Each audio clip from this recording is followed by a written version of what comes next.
Hola, ¿qué tal? ¿Cómo les va? Bienvenidos como siempre a nuestro podcast de Quinto Cambio, esta vez con una nueva sección llamada Fracasos Históricos. Por supuesto, la vamos a explicar antes de comenzarla, pero lo tenemos el compañero Nacho de Tito para presentarla y compartirla con ustedes. ¿Cómo están, Nachito?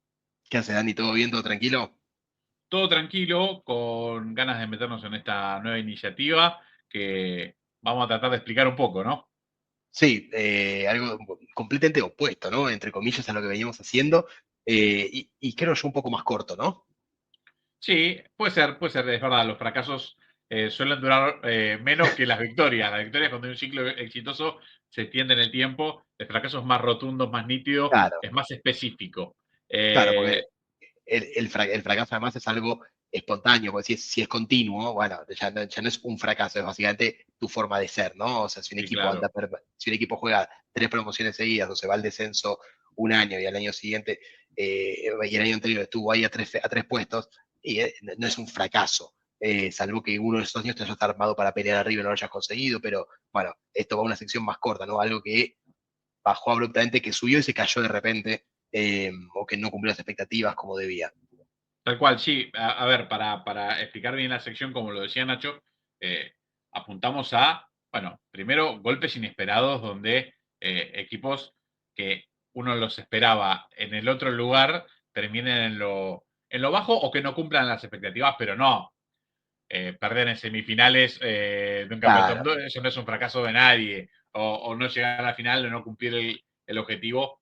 Hablamos de fracaso, hablamos de algo, bueno, complicado, que esté completamente fuera del paradigma de un equipo, una institución, una persona o lo que fuere, ¿sí? Que creía que iba a estar mucho más arriba de lo pensado y termina, bueno, con una seguidilla de catástrofes, como suele pasar, catástrofes deportivas, hablamos siempre, ¿no? En este tipo de casos, por supuesto, y lo interesante de esto será explicar por qué es un fracaso. Para explicar por qué es un fracaso, bueno, intentaremos darle contexto, previa, desarrollo, conclusiones y demás cosas que desandaremos en este caso particular. Y como primer equipo nos tocó uno muy interesante que lo eligió mi compañero, así que lo tendrá que explicar él. bien, vamos a arrancar entonces con la selección de Francia en el Mundial 2002. Y elegimos, yo elegí este evento histórico, más por temas personales que otra cosa, pues fue el, el primer mundial que realmente me metí dentro de lo que es el fútbol africano, fútbol que hoy me encanta ver, que lo trato de ver siempre que puedo, que me veo de las eliminatorias, todos los partidos que puedo, ahora que hay partidos, al menos acá en España, 3 de la tarde, 6 de la tarde y 9 cuando hay eliminatorias, siempre me veo uno de cada uno, con lo cual es un fútbol que me encanta, y en este mundial me sorprendió, bueno, como todos ya sabrán, la selección de Senegal, ¿no? Una selección de la que poco se esperaba, para la gente como yo en ese momento o como para otros que no teníamos tanta información de que llegue tan lejos una selección que era debutante y que recién hacía 6 meses había llegado a su primera final africana y antes de eso era una selección como si hoy dijéramos, no sé, Gambia, Madagascar, era una selección totalmente de tercer plano en el fútbol africano, pero bueno, ahí también empecé a investigar lo que era cuando llamaban a los jugadores de la diáspora europea y cuando empezaban a nacionalizar los jugadores que originalmente eran ellos, ¿no? Hijos de senegaleses perdidos por el mundo, especialmente Claro. en Europa. eh, y Senegal fue una de las primeras en empezar a traer los hijos de los europeos, para jugar en sus selecciones cuando veían que sus jugadores no iban a llegar a la primera, ya sea de Inglaterra, de Francia o de donde sea el país que se encuentren. En el caso de Senegal, en su mayoría francesa, bueno, por eso, con todo este contexto de lo que fue la selección africana, de Senegal, que además me enamoró cómo jugaba el fútbol de esa selección, totalmente, con una libertad total, un fútbol Sí. ofensivo, vistoso. Desinhibidos completamente, sí, sí, tal Esa es cual. la palabra, completamente desinhibido, jugando a ganar, y sin miedo a la derrota en ningún momento. Bueno, nada, una selección que me encantó y, cuyo primer batacazo en el Mundial fue golpear a Francia. Por eso esta Francia que elegimos como un fracaso histórico, ¿no? Y bien dijiste, Dani, ¿no? Primero de empezar con un poco el contexto y por qué hablamos de fracaso histórico. Sí, sí, es interesante esto que decía Nacho. A ver, países que captan a hijos, nietos de, bueno, habitantes que tuvieron que irse en la diáspora, de cualquiera sea el caso. El otro día tuvimos, hace nada, un campeón del mundo sub-20 como Claro, Marruecos, con muchísimos jugadores nacidos no solo marroquí, sino que con padres de Marruecos que nacieron en Europa o en algún otro continente y que fueron repescados. Yo recuerdo el primer caso que me llamó muchísimo la atención de algo así pensado para la Copa del Mundo, fue la selección de Jamaica en el 98, Claro, que también tenía muchos jugadores nacidos bueno, en Europa, en Inglaterra, que de hecho en aquel momento hablamos de otra época de la comunicación. Anunciaban en los periódicos, lo anunciaban en las radios, ¿sí? Buscamos jugadores de origen jamaiquino para hacer una prueba en tal lado. sí, A ver, era la forma de encontrar jugadores, como decía Nacho, en segunda, tercera de Europa, que para el nivel de Jamaica de aquel momento era un montón realmente. O sea, ya eran jugadores sí, sí, sí. profesionales y que para competir en lo que era la CONCACAF por el famoso tercer puesto, ese tercer escalón de CONCACAF, bueno, le alcanzó y le sobró para llegar a jugar su primera Copa del Mundo. Sí, Decía Nacho, sí, por lo mismo favor, sucedió luego con Trinidad y Tobago en 2006, ¿no? Obviamente con la claro, figura descomunal de Dwight York, que era la figura indiscutible del equipo, pero que el resto del equipo eran todos jugadores de segunda y tercera división de Inglaterra, que para el nivel de Trinidad y Tobago, y para lo pequeño que es Trinidad y Tobago también, ¿no? En cuanto a terreno y a población, eh, era increíble tener jugadores que hayan jugado en la segunda o tercera división de Inglaterra, por algo pudo llegar al Mundial. Bueno, y ahora está pasando con un montón de selecciones, no solamente en Centroamérica, sino también en África. Hace poco vimos que clasificó al Mundial Cabo Verde sí. con jugadores nacidos en su mayoría en Portugal o en terreno europeo que Bueno, han decidido volver. podemos, a ver, ponernos del otro lado y decir que, por ejemplo, es el caso opuesto a lo que históricamente han hecho selecciones como Países Bajos o Francia, que, Exacto. bueno, aprovechaban los nacidos en las colonias o hijos de, bueno, habitantes africanos que habían llegado a suelo francés o suelo holandés o cualquier otro país de Europa y su primera descendencia ya jugaba para, bueno, el equipo europeo. Algo vamos a ver de eso en esta Francia, Sí, sí, justamente, sí. que recuerdo el título de un diario, creo que fue un diario español, el día después del Campeonato del Mundo del 98, Zidane fue el líder de una Francia multirracial, decía. ¿No? Claro. Imagínense, en el contexto de hace 27, 28 años, hoy nadie se atrevería a titular de semejante forma, pero sí era cierto que, bueno, eran muchos hijos de inmigrantes que en aquel momento, bueno, tomaron las armas de la selección francesa y le dieron toda la gloria que no le habían podido dar en 90 años de historia, ¿no?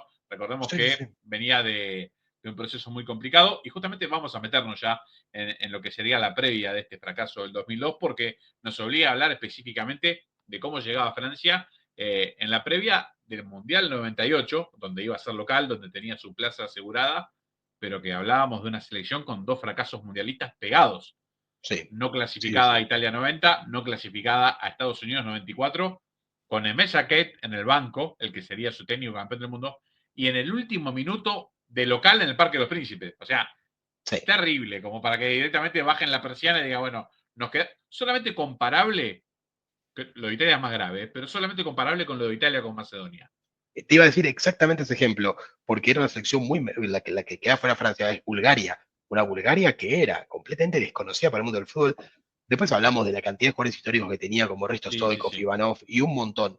Pero para ese momento, Bulgaria No, no, es como que hoy Finlandia gane en suelo alemán y clasifique al Mundial. Una cosa sí, así sí, una locura. de rara e inesperada y una Bulgaria que después llegó a semifinal del Mundial, ¿no? Aún más inesperado con todo lo que pasó, Sí, venciendo en el camino a Alemania y Argentina, entre otros, ¿no?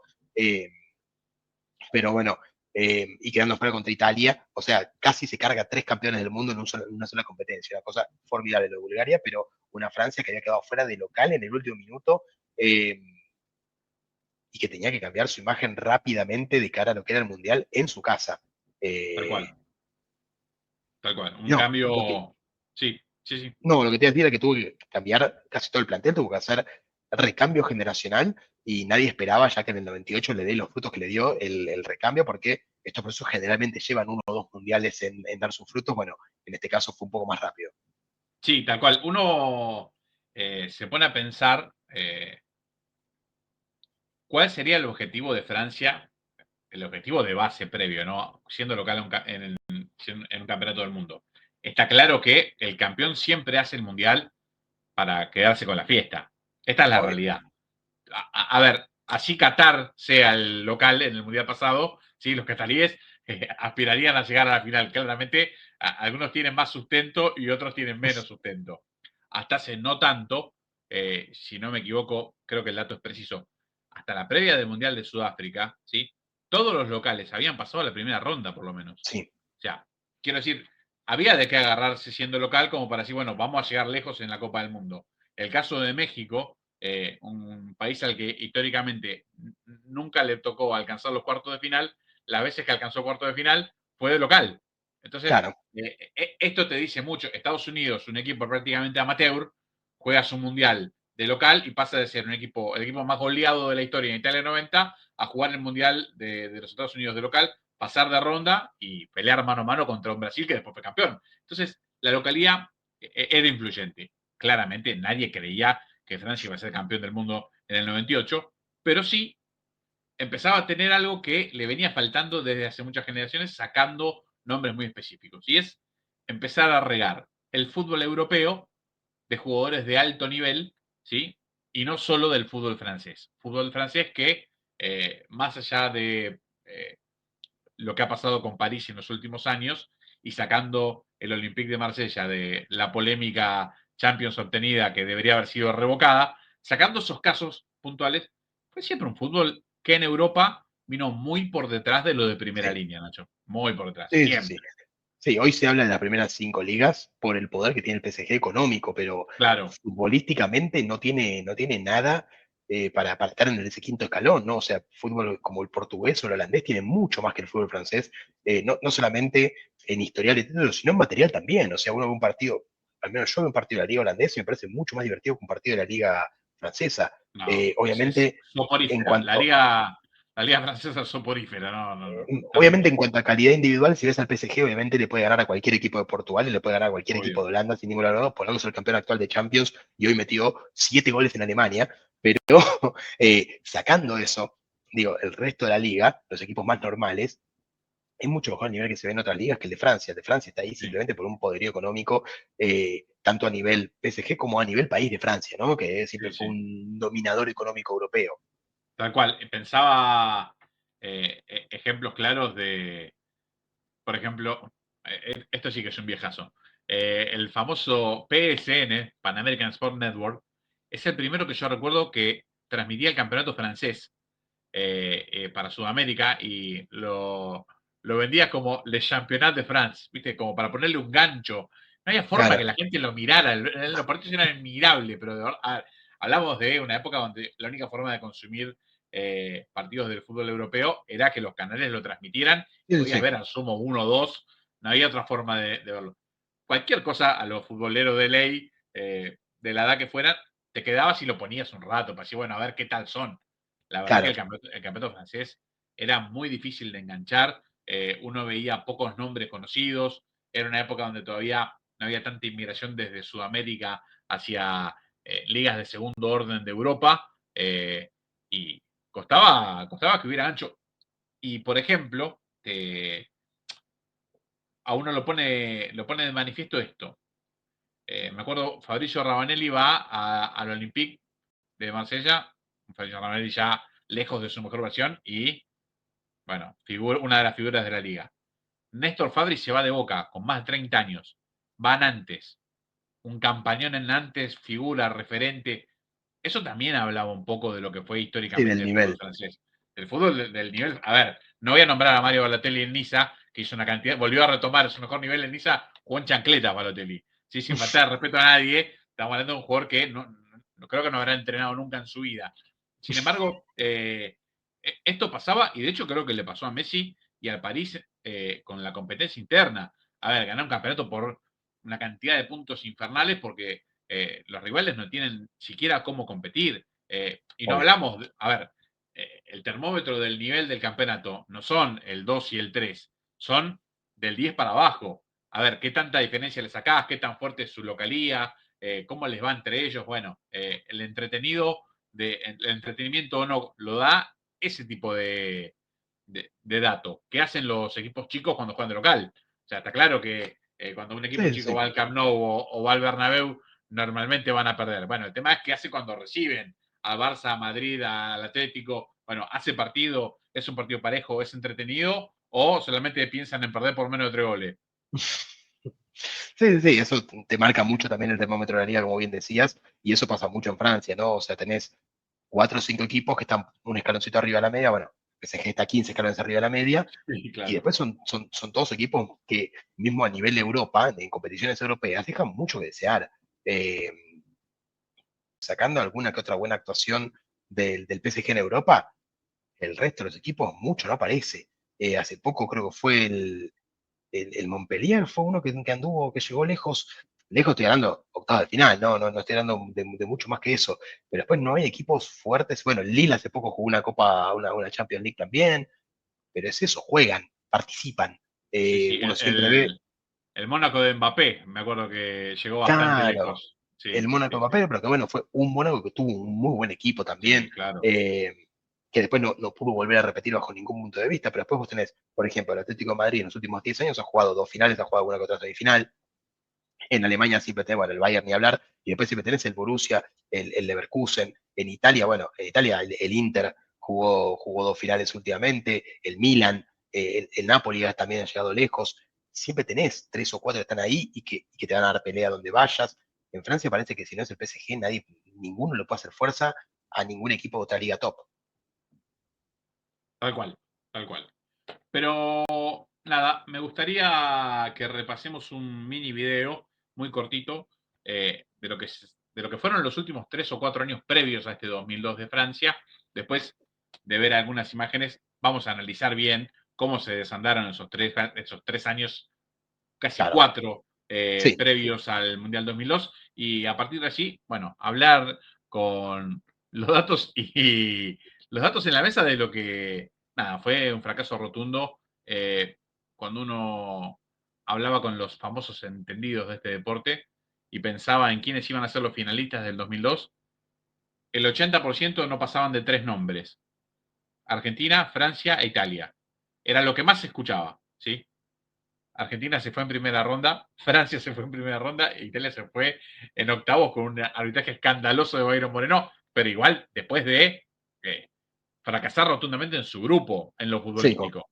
sí, con Eh, 4 puntos, pasando en la última, claro, exactamente. no cumplió con las expectativas. Nada, entonces, A pesar de haber sido robado, como fue robado España en cuarto de final contra Corea, que fue otro escándalo, un que asalto.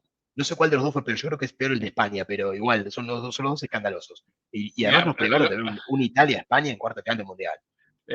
para mí siempre es peor lo que me pasa a mí. Así que el dolor propio es lo que más duele. Pero sí, fue terrible. Realmente fue vergonzoso lo que hicieron con los arbitrajes para que avanzara uno de los locales, como fue Sí, Corea. Corea estaba en las semifinales de la Copa del Mundo. Honestamente, no lo podía creer nadie. Ni ellos podían nada, creer que ni, estaba ni ellos nadie. lo podían creer, ni ellos lo podían Nada, creer. ni ellos lo podían creer. Todo el mundo sabía que no tenían nada que hacer ahí. Pero bueno, quedará para más adelante toda esa discusión. Vamos a ver un video cortito de lo que fueron los logros franceses en la previa de este Mundial 2002.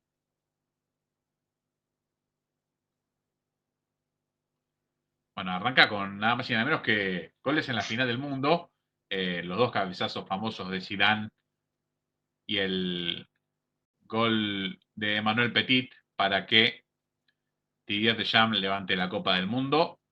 2 años después, Marco Del Vecchio abría el marcador para Italia, pero sobre el final del partido, Bill Tort y después Trezeguet con el famoso gol de oro le iban a dar la Euro a esta Francia que metía el doblete de Copa del Mundo y Euro en 2 años. Y por si fuera poco, en el año 2001, con victoria sobre Japón, levantaba la Copa FIFA Confederaciones de ese mismo año, del año 2001, lo que nos marca, bueno, una Francia que verdaderamente llegaba con todo lo que se puede ganar, Sí, ganado. Y además, Nacho, un dato más que también vamos a ver, es que es algo que no le damos mucha importancia habitualmente, por lo menos a mí no es algo que me encante repasar, pero sí vemos marcado y seleccionado que desde mayo de 2001 hasta mayo de 2002 era el equipo número 1 del ranking FIFA. sí. Entre medio de una historia gigante de Brasil. Es que eso Claro, también es impresionante, porque Brasil dominaba el ranking a piacere, salvo esos 12 meses franceses. sí, sí, sí. Y acá una de las cosas que dijimos, me acuerdo cuando hicimos la preparación de Qatar 2022, que nunca el número uno del ranking había ganado un mundial. Bueno, todos pensaban que acá podía cortarse la racha, que hoy en día sigue vigente, ¿no? Nunca más. Hay que ver Argentina si lo puede lograr en 2026, si es que llega como número uno del ranking. Hay que ver primero quién llega como primera. Pero creo que hasta el día de hoy todavía ningún primero del ranking fue campeón del mundo. Eh, Acá no va a ser la excepción. Lo de Francia era arrollador, era la segunda eliminatoria consecutiva, igual que no jugaba, porque bueno, la anterior lo había tenido como organizador, esta lo tenía como campeón, iba a ser el último campeón clasificado directo a partir de este mundial, a partir del 2012, el que gana Brasil, ya el campeón tenía que jugar eliminatoria, pero bueno, este puede ser también uno de los problemas, ¿no? En entrevistas previas, los franceses decían que eso no era un problema, porque en el 98 no habían tenido eliminatorias y habían sido campeones, con lo cual acá no era ningún tema el no haber jugado eliminatorias, pero la realidad es que los amistosos que había tenido, primero en algún caso habían sido excesivo y en otros habían sido de muy bajo nivel, ¿no? Como que habían sido muchos y de muy bajo nivel en vez de pocos y de bueno y de buen nivel, eh, lo cual iba a traer otros problemas, no solamente la competitividad. Sí, pensaba también en el cambio de entrenador, en Mellaquet haciendo lo que hay que hacer cuando uno es campeón del mundo. ¿Sí? Campeón del mundo de selecciones, dice gracias por todo y me dedico a dar charlas por el mundo porque no voy a jugar nunca más en la vida. ¿Sí? Todos mis respetos para Carlos Monzón, para Rocky Marciano. El que se va con el título, ¿sí? Es campeón para toda la vida. A ver, no digo que los demás no lo sean, pero hablando en serio, con todo lo que te Sí, ofrecen, porque imagínate, vos sos el entrenador campeón del mundo. Primero tu federación te dice seguir. Decís, no, mira, no. Bueno, vos sabés que decís que no y tranquilamente te va a llamar. El Madrid, el Manchester, la Juventus. Tenés las puertas abiertas para elegir lo que vos quieras. El tipo dijo, no dirijo más y no dirijo más. Bueno, hermoso realmente, hermoso. Es irse sí, con la gloria. Pero, a ver, es lo primero que uno diría, el riesgo de que se caiga un proceso es que se vaya el entrenador. Bueno, exacto. a partir de ahí tiene la apuesta de Roger Lemaire, que es el entrenador eh, que lo lleva en la Euro, que lo lleva en la Copa Confederaciones y que continúa como entrenador en esta Copa del Mundo 2002. Sí, un Roger Lemaire que trató de no tocar mucho más que lo que tenía que tocar, ¿no? Vamos a ver, por ejemplo, para el armado del plantel, primero pasa a ser de 22 a 23 jugadores, pero de los 22 que fueron a Francia en 98, 14 se repitieron en Corea y Japón 2002, y de los cuales dos de los que no se repiten son el segundo y el tercer arquero, con lo cual podemos decir que 14 de 20 jugadores de campo se repiten. Eh, y de los 14 de 20 que se repiten, de los 6 que no se repiten, hay dos que es por retiro, que es de Jams y Blanc, y después Pires por lesión. O sea que en realidad el técnico hizo 3 cambios en la lista de jugadores de campo de un mundial a otro, con lo cual trató de no tocar nada, apostó por lo que tenía, y algunos de los cambios también fueron, ¿cómo decirlo?, esperados, ¿no? Estaban Wiltord y Cissé reemplazando a un Wibarch que en el 98 había dado pena y que ya No, estaba entrado en años, y el otro entró, y Cissé entró por Pires, que era por lesión. Y Wiltord, como bien habías dicho vos, Dani, hace un rato, había marcado el gol del empate en la Euro que ganaron, era insacable, creo yo, al menos como agradecimiento por eso, no ponerlo.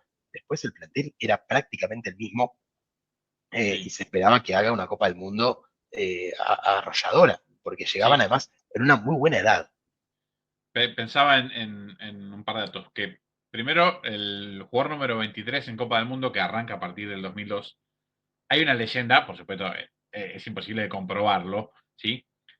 Que el número fue puesto para que Roberto Baggio fuera convocado, porque en Japón tenía una idolatría total. Bueno, y FIFA insistía para que haya un jugador más por el caso de Roberto Baggio y por Ronaldo Nazario, que venía Claro, casi de 2 años sin jugar, como para decirle, bueno, mira, tenés una plaza más, llévalos.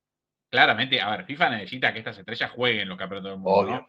Que obvio, obvio. estén, que estén, que se saquen fotos, que tengan chance de jugar, que aparezcan 5 minutos en la cancha. Bueno, no importa, estuvo. En el caso de Ronaldo Nazario, hicieron la apuesta por él y no hay que decir lo que hizo Ronaldo Nazario en el Campeonato del Mundo, porque solo por dar un dato puntual, todos los goleadores de Copa del Mundo, desde el 78 al 98 inclusive, fueron goleadores con 6 goles. Ronaldo hizo 8 en el 2002. ¿Sí? Si ustedes Sí, quieren preguntar qué tiene que hacer un 9 para sacar campeón al equipo, eso. Con 8 goles, ya está, no hace falta más nada. 8 golcitos, tranquilo. El caso de Roberto Baggio fue bien distinto, más allá de una milagrosa recuperación.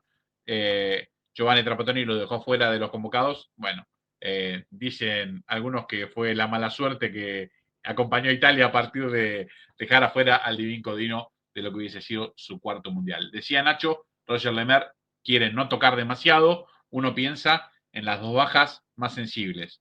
Laurent Blanc, que además venía con la maldición de haberse perdido la final del mundo, claro, donde había sido reemplazado por Lebev. Lebev era su reemplazante natural también en esta selección exacto. y estaba aprobado como un buen central. A ver, no voy a decir que era de la categoría de Laurent Blanc porque no era así, pero era un jugador con experiencia, había jugado en la final del mundo. Quiero decir, si te van a probar en algún lugar, es ahí, si respondiste ahí, bueno, no hay demasiado problema.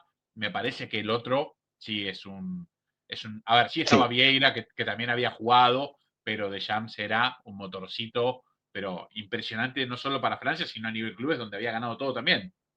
sí, sí, pero también estaba siendo reemplazado por quien sería uno de los mejores número 5 del principio de este siglo, que es Patrick Vieira.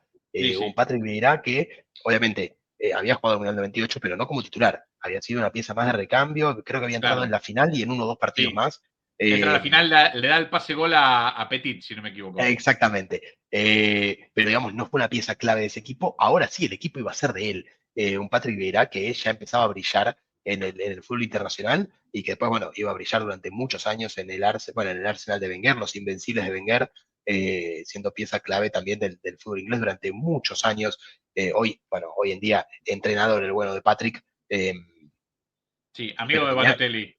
Amigo de también, Balotelli que lo colgó toda lo colgó toda la temporada. No, la gente del Genoa hay que mandarle un saludo grande. Venía de no jugar con problemas con el entrenador. Contratan a Balotelli. ¿Qué hacen? ¿Quién vamos a traer de técnico? Ah, ya sé, a Vieira. Bueno, Balotelli dijeron, anda a tu casa, mejor Balotelli, porque no vas a jugar en todo el año. Increíble.